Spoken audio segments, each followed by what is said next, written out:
Hello, brilliant people. This is Jobber Bragaza, and welcome to Jobber Talks. In today's conversation, I just want to share something about Taiwanese people. Ayan. Kasi yun na yung mga sinishare ko sa inyo dito. Kasi kung nag-iisip kayong pumunta here in Taiwan, at least you have your idea kung anong mga tao ang nandito talaga.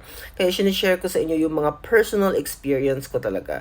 By the way, just woke up from bed. Medyo matagal tayong gumising ngayon. It's already 10:35 in the morning. Pero ngayon pa ako gumising, gawa nung wala namang kaming pasok ngayon. Kasi nag-celebrate yung Taiwan ng kanilang National Day. I think parang Independence Day siya sa atin. Parang ganun yung konsepto. Anyway, holiday ngayon. So, ang dami nating mga ganap na tayo lang ang nag-iisip ng ating schedule, kung ano yung gusto nating gawin. So, I have here my coffee. By the way, yung coffee ko, wala siyang sugar. Okay? Hindi ako naglalagay. Bali, milk lang ito at saka black coffee. Ayan. Kasi hindi na ako talaga pwede doon sa mga 3-in-1 or whatever. Medyo hindi na ako okay doon. Minsan gumagamit ako pero not really usual kasi hindi na siya good for my health. Alam natin tumatanda na tayo. So I have here, ayan, pinapakita ko sa inyo yung mga bread ko na nabili. Ayan, So nakita nyo na to before. Eto siya ay masarap. Natikman ko yung isa kagabi. Masarap talaga siya mga my dear. Kaya lang 35 NT naman yung presyo. Ayan. Ito is 30 NT. Ito na sa mga 60 ata. If I'm not mistaken ha. Kasi nakalimutan ko na yung presyo. Anyway, ayan. So, andito na tayo sa ating pinaka-exciting na moment. Magko-coffee tayo with our favorite bread here sa Taiwan. Ayan. And nakasalang na rin yung labahin ko doon sa washing machine. So, nagwe-wait tayo na matapos siya para isampay natin. By the way, nakikita nyo naman sa title ng video na to kung ano yung gusto kong i-share sa inyo. Now, I think 2 weeks ago, na nagreklamo yung kabilang room dito sa aking tinutuluyan kasi naingayan siya. I don't know kung ilang buwan na siyang nagtitiis kasi para sa akin parang normal lang. Hindi ko kasi na-feel kung ano yung naririnig niya doon sa kabila every time na nagsasalita ako here. For example, nagtitake ako ng video or anything na ginagawa ko, tumatawag ko sa Pilipinas. Hindi ko kasi alam na maingay na siya. Aside from that, yung mga galaw ko dito mga my dear, for example, yung upuan ko, wala kasi tong gulong. So, every time minumove ko siya, maingay.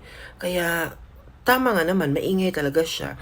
And then, yung mga pintuan kasi dito, lalo na doon sa labas, dito sa aking door, sa aking room, hindi siya maingay. Pero yung sa labas kasi na puro metal talaga yan, pag i-close mo yan, talagang malakas yung tunog.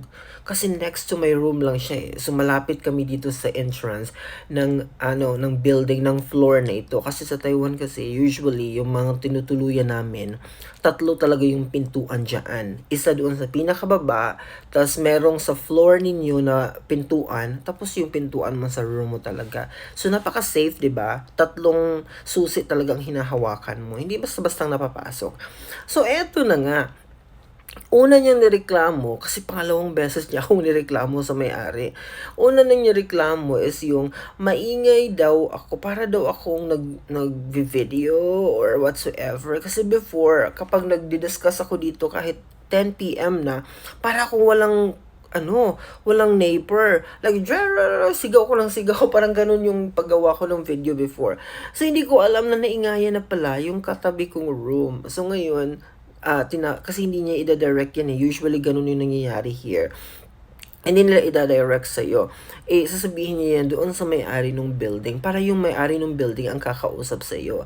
So, kinausap ako ng may-ari ng building na to. Hindi naman ako nagalit kasi maganda naman yung approach, 'di ba? Na kung pwede, hinaan natin yung mga boses natin at saka yung mga galaw natin paglagpas ng 10 PM. Ganun yung sinabi sa akin. Which is, na-realize ko din, kaya nga no, ang ingay-ingay ko pala kahit 10 PM na. Kasi ang tagal-tagal ko dito natutulog mga my dear. Kaya buhay na buhay pa yung kaluluwa ko until 11 PM. And usually talaga, before, nag-shoot ako ng video, mga bandang 10 PM or 11 PM. Kasi, dyan na point is napakatahimik na po talaga ng mundo. Dito is napakatahimik na talaga. Anyway, alam mo, yung mga Taiwanese people, nagfa-follow talaga sila sa golden rule. Alam naman natin yung golden rule, 'di ba? Yung do not do unto others of what you don't want others may do unto you. Ayan. Tama ba ako? 'Di ba? I think yung idea na to is coming from Confucius na kung ano yung ayaw mong gawin ng ibang tao sa iyo, huwag mo rin gawin to sa kanila. Parang ganun yung konsepto. So ngayon, kasi syempre nagreklamo siya sa akin kasi naingayan siya. And then after that talaga mga my dear, without any parang sort of reluctant sa kanyang reklamo, talagang nag-follow ako. Nag-control talaga ako. As in, talagang iningatan ko yung mga kilos ko dito. Tapos yung boses ko, every time na nag-video ko sa gabi, kinokontrol ko talaga siya kasi ayaw ko na parang ma-feel niya na hindi ko siya nire-respeto. Kasi yung respeto talaga here in Taiwan is grabe silang magpakita niyan sa iyo. Now, napansin ko kasi, kagabi ito yung na-observe ko. Kasi kagabi, parang may late na dumating. Siguro mga 12 midnight na siya or 11:50 ata yun, dumating siya dito. And ako kasi yung yung room ko kasi yung pinakamalapit talaga sa pintuan ng metal. So kapag hinampas mo yun ng malakas, grabe yung tunog dito sa akin. So siguro, akala nung pumasok is tulog na ako kasi that was already 11:50.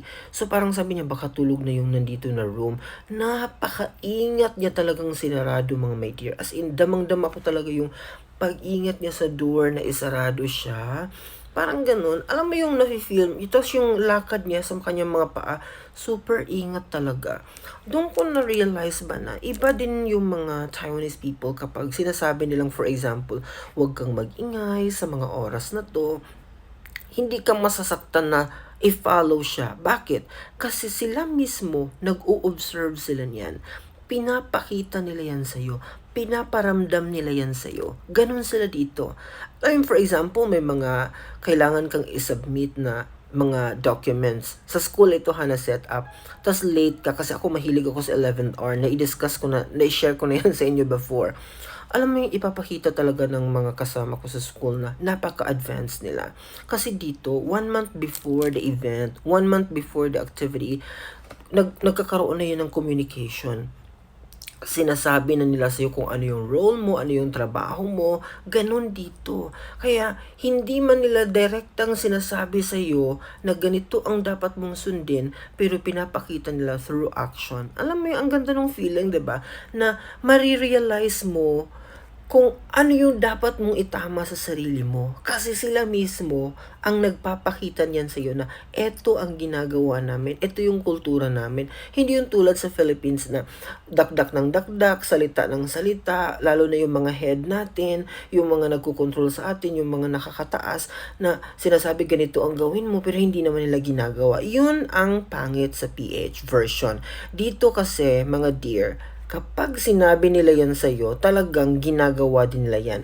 There's application, kumbaga, within themselves, na kung saan, at the end of the day, ikaw na yung mahihiya na hindi siya sundin kasi nga, pinapakita niya sa'yo. Diba?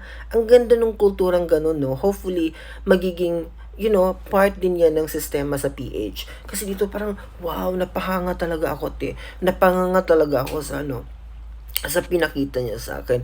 So, of course, ikaw ba naman, na pinakitaan ka ng ganong, attitude na nirerespeto na yung tahimik na mundo, na natutulog yung tao. So, of course, ikaw din, gagawin mo din sa kanya yan. Kaya ako dito mga my dear, super ingat ko talaga sa mga movement ko. Yung upuan ko nga, nagpaplano akong palitan siya nung may gulong para pag nag-move siya, hindi masyadong maingay. Kasi ayoko talagang makadisturbo sa katabi ko dito. Although, I know na hindi siya usual kasi yung dati kong building, yung lalaki yung katabi ko na room, hindi siya naingayan. Parang kaya na din niyang intindihin. Pero siguro ngayon, hindi natin alam kung anong kwento ng aking neighbor. So, I need to follow kasi na-feel ko talaga yung respeto niya rin sa aking existence here. So, yun lang so far. I like that idea. Yung golden rule here in Taiwan, fina-follow talaga nila. And super ganda yung feeling na ganun yung community na kung saan ka nagsistay ngayon. That will be all for today. Bye-bye!